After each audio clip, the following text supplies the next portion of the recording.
This video is sponsored by PotownStore.com, the best place to get yourself some TCGO code cards. Are you looking for that last card to complete your deck, or you want to start your adventure and you don't have any TCGO codes? This is the website to start. You can go to PotownStore.com and use the coupon code ZapDosTCG for 5% off your next order. And they have a huge variety of codes up on their website, ranging from the latest booster packs like Battle Styles. They have Dragapult codes, Eternus codes, Zacian codes, you name it. Be sure to check it out on PotownStore.com. Also, this video is sponsored by CardMarket.com, the best place for European players to buy and sell cards to people all across Europe. I personally use it every day to get rid of my bulk, and you can buy some sweet deals from people all across Europe. I love the website. Be sure to check out the affiliate link in the description. You're going to be helping me out. And without further ado, let's just get this video started. I'm hyped. Hopefully you guys are hyped as well. Peace!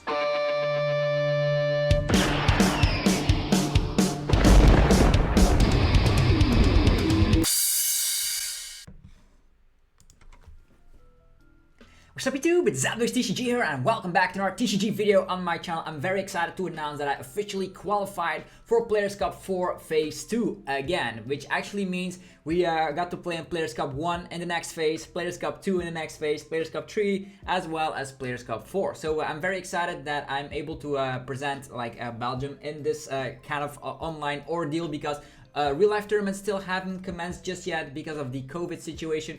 It's getting better, so I'm very hopeful that for the next season we're going to be playing real life again. We're going to be seeing each other. But for now, well, let's talk about my Players Cup 4 adventure, why I selected the decks that I did, and how I actually got a lot of points. This is the best time I actually got, like 116 points. That's the most I've actually gotten, which is pretty damn awesome. Right now we are on the leaderboards. This is actually Pokemon.com/US/Pokemon TCG/Play Online leaderboards, and you can actually find that if you just type in Google leaderboards Pokemon TCG. And here from Tournament Rep in Europe, we're actually 11 right now, so I don't think the cutoff will be over 116. I don't believe it at all, so I am 100% certain that we qualify, which is awesome. So that is the leaderboard situation. So I'm actually going to be talking about DinoData as well, because this is the way I selected decks. So in the first couple of keys, I actually decided to play Mad Party, and I'm going to be explaining all the statistics, all the matchups, all the keys we actually use to get points,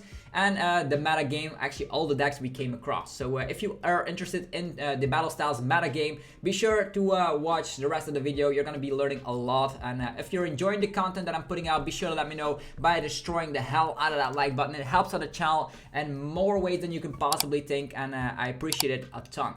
So yeah, this is DinoData.app. This is the perfect website to actually see the matchup spread. So we have, these are the best decks in the format right now. We of course have stuff like Rapid Strike Urshifu, of course Azul winning Players Cup 3 with that. We have Pikarom still being good, Mad Party, Eternus, and it seems like Scorch has dropped off the radar completely. So not a lot of people are playing that, and Luke Metal has seen an insane amount of play. So these are the top decks, and I actually decided like, Mad Party has a good matchup against Pikarom. It has a good matchup against Rapid Strike Urshifu. It has a good matchup against Victini VMAX. So I just said like, yeah, we're gonna be playing Mad Party. We're gonna be going to the statistics right now, and we're just gonna be zooming in a little bit so you guys can follow along with me.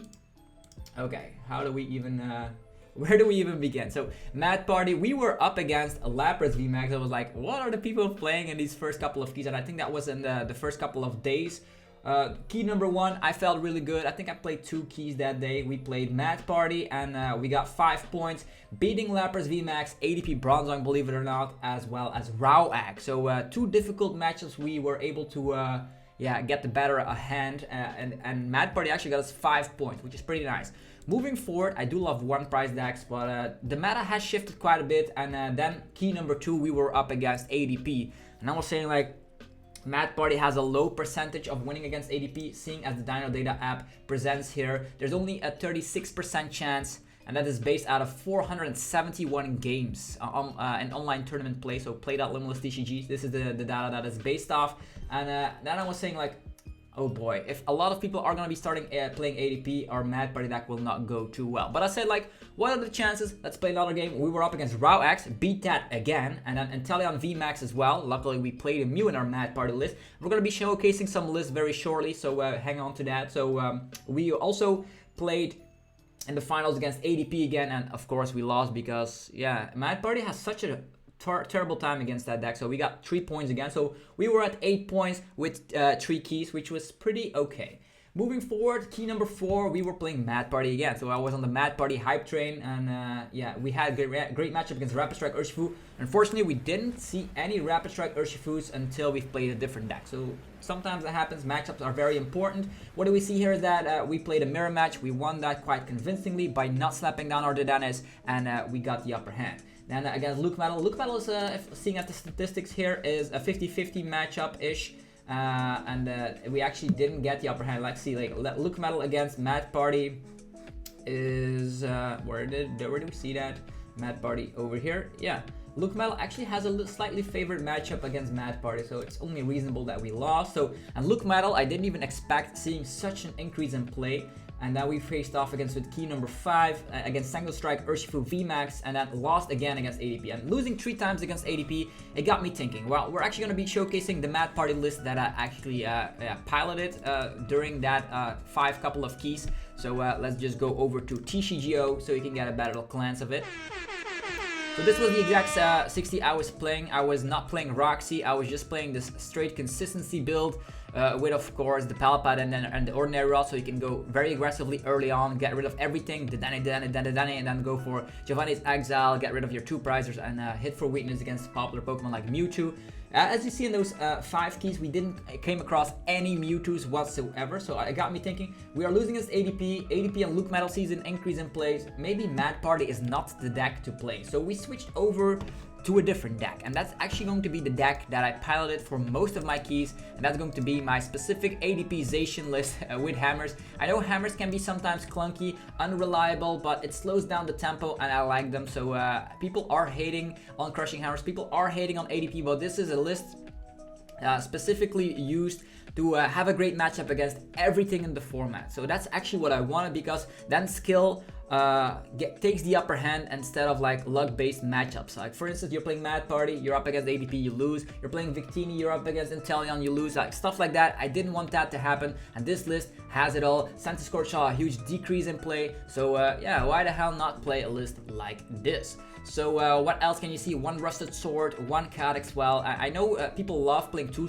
Rusted Sword, 2 Air Balloons, maybe a 4th copy of Bossasaurus. I cut all of those down and slapped them the hammers, and it has been working out for me. I know hammers are very unreliable, but it helps to slow down the pace for specific decks. And I also want to be showcasing here on DinoData that ADP, as you can see, this is the matchup spread.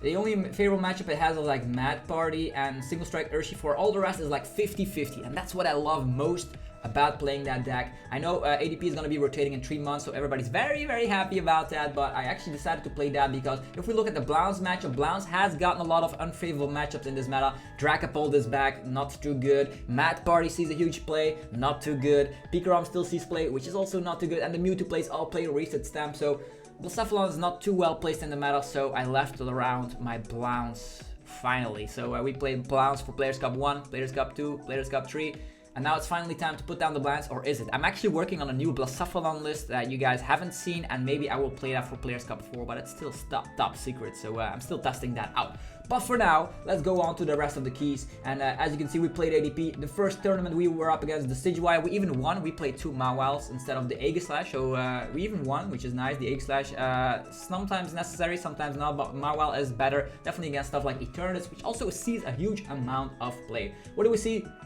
We smacked around that tournament, got 5 points. Played again, we were up against Mad Party, very happy about that, we won. We were up against a mirror match, ADP, won that. Lost against the Decidueye. The Decidueye seems to be a very hard matchup, as well as Mew Mew Welder. And for all the rest of the keys, we actually decided to go with ADP. What did we see? Lots of ADP mirrors. We won that thanks to the hammers, so that's why we played the hammers in the first place, to have an upper hand in the mirror match. Yeah, and also we see that we sometimes lose against ADP, so I'm gonna see all the statistics very shortly, but as you can see, we are up against the meta. We're gonna be talking about the meta very shortly. We also played Blounce a little bit because we were streaming and people were asking, where are the Blounce? And I said, like, here are the Blounce, and we started to play Blounce again, got 5 points, and then lost against Etern, so we actually gotten 6 points in total. Switched over to ADP again. Then my good friend Legend of Flow was also around, so we played Urshifu a bit, and we actually lost. against the Blount, which actually had a lot of great draws. So that happens, and we played Mad Party again, got 1 point, lost against Dragapult, so an insta loss. And then I said like, no, I don't want any other insta losses. So we stuck to our good friend ADP. So as you can see, these are the list here, the deck list I already showcased. So as we can see, we got 16 first places, 16. That's a lot. So out of all the tournaments we've played, the most amounts were first places, and that's why we got so many points. 116 in total. We got 7 second place finishes, 15 third to fourth place finishes to get us 15 points, and then 12 losses on the first round, which actually were not a lot with ADP. The losses on the first round was Urshifu. We've got a first round loss with Mad Party a couple of times. So yeah, maybe if we've played ADP from the start, we could have gotten even more points. So this is the ADP matchup spread, so I disregarded the matchup spread for the Mad Party, for the Urshifu, and for the Blount. So we put that aside, and this is the matchup spread. So as you can see, we were up against 16 E-turns throughout the entire adventure, and actually we won against 12 of them. So yeah, that's pretty damn nice. Against ADP, same story. We actually won 10, lost 6, so that's a little bit more closer, but seems like in the most popular decks, Rapid Strike Urshifu ADP, E-turn, Luke Metal, we actually are winning most of them. So it actually is working out. We have mastered our gameplay scenario, so it's awesome. What else do we see? Mad Party is favorable. Victini is pretty hard because they can actually welder and do some crazy stuff. Urshifu is pretty hard, and what else is like Decidueye. If they actually are playing cleverly, it's gonna be hard. But Decidueye, I don't think is well placed because of E-turn playing Phoebe, because of Rapid Strike Urshifu playing Phoebe. So Tempuzard also is a very hard matchup. So it's like a 50-50, depends on how fast they can get their Reshizard out, if they go second or not. So lots of mediocre factors. What else do we see is that we see some Orbital action, we saw some Inteleon action, but these are all one-off matchups that we only came across once, so I don't even know if they're favorable or not. Crobat is pretty hard. We played Crobat in the Absolem Cup. Okay. This is what we were working with, and this is the matchup spread in general. So as you can see, the most popular deck is E-turn, followed up very closely. Actually, it's like very close. Like E-turn and ADP seems to be the most popular decks, followed up by Rapid Strike Urshifu, and I think Luke Metal will actually take up that half because it has a favorable matchup against ADP and against Rapid Strike Urshifu in total. So yeah, the Luke Metal is on the rise. So Luke Metal typically has a great matchup with E-turn and Rapid Strike Urshifu as well. So that's why it's very good. Mad Party is also still good, and that's actually like almost half of the meta. So the top 5 decks I would say right now: E-turn, ADP, Rapid Strike Urshifu, Luke Metal, and Mad Party, which is something I found very strange. Also Victini VMAX dropped down in popularity, and that seems to be the better welder build out of the bunch. So Blacephalon slowed down a little bit, Tempuzard slowed down a little bit, Centiskorch seems to be like far gone, and people have grabbed to Victini VMAX. It's only reasonable because E-turn is popular, Rapid Strike Urshifu is popular, and Victini has a favorable matchup against ADP as well. So Victini is also a very great counter pick, to be honest. And what else do we see is like Galaxy Mewtwo, Yit 2, or whatever people want to call this. The Psychic Mewtwo variant is also still very and upwards of popularity. It's doing and performing very well, has answers against the entire meta, and it's awesome.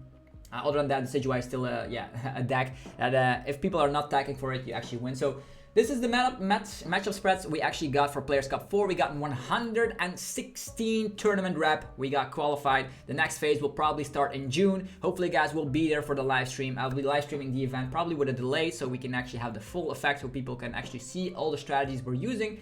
And hopefully you guys be around. Also, for the people that are still grinding for Players Cup 4, I would either pick E-turn, ADP, or Rapid Strike Urshifu VMAX. They seem to be performing the best out of the bunch, and yeah, Luke Metal as well. Luke Metal is a sleeper pick, so maybe try out one of those decks, and you should be doing okay. If you want a list for all of these, you can check out my top 10 best decks for Players Cup 4. I already made a video about that. You should be able to find that on my channel very easily by just going onto my channel, and you'll see it straight from the bat. So also I want to thank everybody that has supported me. I have been live streaming these tournament keys a lot, and the success has been tremendous. So I got like 5,000 views for these live streams, so that was very nice. So if you guys are enjoying the content, be sure to let me know by destroying the like button. If you're new to the channel, be sure to subscribe. You're gonna be learning a lot of the competitive Pokemon TCG, and I'll be seeing you guys in the next video very shortly. Also, let me know in the comment section which deck that you have played the most for a Players Cup 4, or which deck you are playing right now. I'm very curious to hear your opinions down below. I'll see you guys in the next video, and yeah, thanks again for watching. See you guys tomorrow. Peace.